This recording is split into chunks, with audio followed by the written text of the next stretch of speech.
que l'état de cessation des paiements. En cette période de crise sanitaire, dont on nous dit qu'elle va se prolonger en crise économique, nombreux sont les chefs d'entreprise à se demander ce qu'est vraiment l'état de cessation des paiements.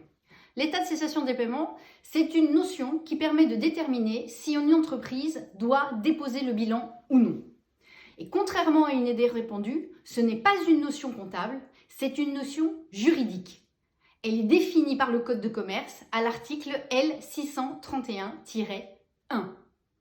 Être en état de cessation des paiements, c'est pour une entreprise ne pas pouvoir faire face à son passif exigible avec son actif disponible.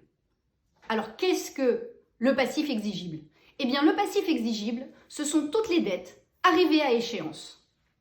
Peu importe que votre créancier vous réclame ou non le paiement de cette dette, il suffit qu'elle soit arrivée à échéance.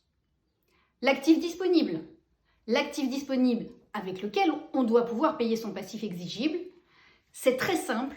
Schématiquement, c'est la trésorerie à laquelle on peut ajouter les réserves de crédit.